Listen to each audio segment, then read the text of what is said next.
Hello everyone, welcome back to the session number 3 for ReactJS tutorial. So in session 1 and 2 we learned about basics of ReactJS, we learned about what are components, we learned about the classes and functions. So in this session we'll be learning about properties and states, how to use property, how to use state, and what is the distinction between property and state. So in last part in session 2 I briefly told you about properties. So properties could be attribute which can be passed to your component. So just imagine example where let's say you are having your two team members, one is Alex and one is Mark. So these two team members name is one is Alex and one is Mark are the properties for these two team members. And when we state, so team member Alex wears, let's say, white t-shirt and green jean, that would be a state for that particular team member. And the same way, if Mark is wearing a black t-shirt and white trouser, then that would be a state, because that would not be something consistent, it would be mutable. So possibly tomorrow he'll be wearing something else, so it keep on changing. But their names would not be changing for their entire life. So that's how you can just keep a check on what are properties and what are states. Just a real-time example of the differences. So let's have a look what's the difference in the coding practice and how you can use the states. So let's jump to the Visual Code where we can just start creating one class which can make a distinction between properties and states. So this was our earlier project which we created, and in the component itself I'll be creating one file. So let's say this is an object file, ReactJS, and I'll just use import statement with React module, and I'll use component which I would be extending, and with React as in default class. Okay, now I'm exporting default class and name is, let's say, object extends component. Under it I'll be writing render method, and in this render method I'll be returning one div which would be having one image control, because to showcase you the entire concept of state I would be choosing how the states get initialized and how the states get state changed using one inbuilt method of state change, set state. So I am using this div. How to initialize a state? So I can just type state equal to, and in this I can use, let's say, the source, and source would be my string. I can just initialize some initial value for it, let's say XYZ, and in this render I'll be just using parenthesis this dot state dot the source. So I just created one class and having one state. So let's use this class in our app.js. So I'll just go back to app.js and I'll just import it, dot components object, and as I used export default, so I can just, instead of class name, I can use the object itself. And under this I'll just remove the entire stuff, get rid of this existing class. I'll just use my object.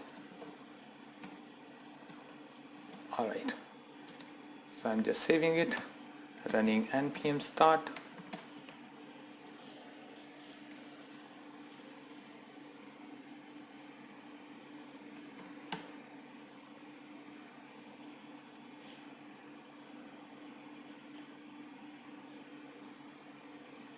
Okay, so now you can see my state value is being shown over there. So as I in session 2, as I told you, like how you can pass the attributes or the properties to this class. So that attribute would be considered as property and would not be changed for the entire life cycle of this object. But this state can be changed. How we can change the state? So let's get back to the object.js, and in object.js I'll just include one button. So I'll just choose button, and on behavior of on click I'll call a method, and that method would in turn change the value of this source variable. So let me first of all let me just close that out. First of all, I'll just type it as change state, and I'll use the arrow function for defining the definition for it, and in this I'll use this set state method, which will in turn change the state of this source variable. So I'm just setting the source as ABC, and if I save it, and in this on click I need to call this method which we just wrote. So how we can call it? So we can just do a parenthesis and this dot change state, which will in turn call the method. So I'm just saving it and it will run. So you can see I got button, but because we did not specify the value for or text for it, so it's very tiny. So let's just click that. So I clicked it, it changed the value. Yeah, so we got our text change. Now get back to the work. So we just got the state change. Now how to use this state behavior in a real-time example. So in real-time example, I'll just drop two images under my public library, and what I'm going to show you is when on page load one bulb image would be there, that bulb will be lit by default, and if a person clicks on that, it will get off. So that's how a behavior will try to just imitate. So let's work on that. So I'll just drop two images and dropping in my public folder. Alright, so under the object I'll just rename that as image source, and this variable too, and we'll try to use the image control rather than having this button. So I'll just get rid of that.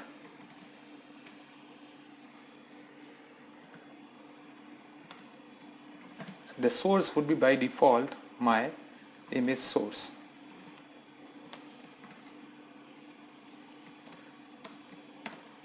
And on click change state.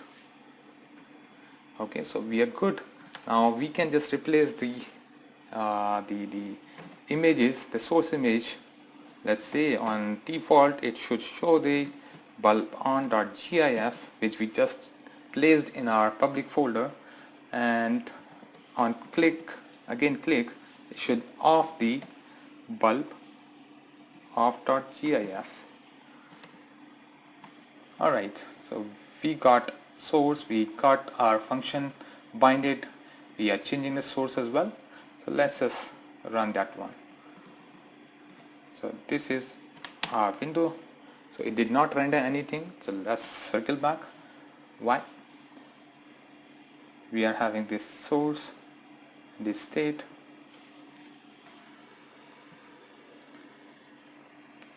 Okay, so because we did not pick the property from state, so that's why I did not set the image source correctly. So now once saved, is showing that lit bulb.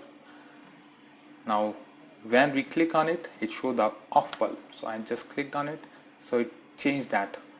So but let's say if I'm just again clicking on it, it should show that up again. So for that we would be taking help of the same simple statement if and else. So that's nothing but simple one. This dot state would be image source equal to, if that is on image, then it should off it, otherwise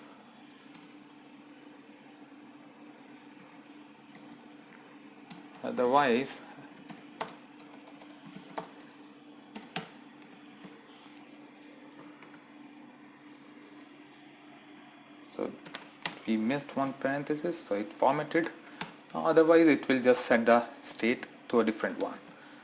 Let's say on. So we created one method, we used set image method, and we also used if and else condition within the same method. So I'm just clicking on it, just again clicking.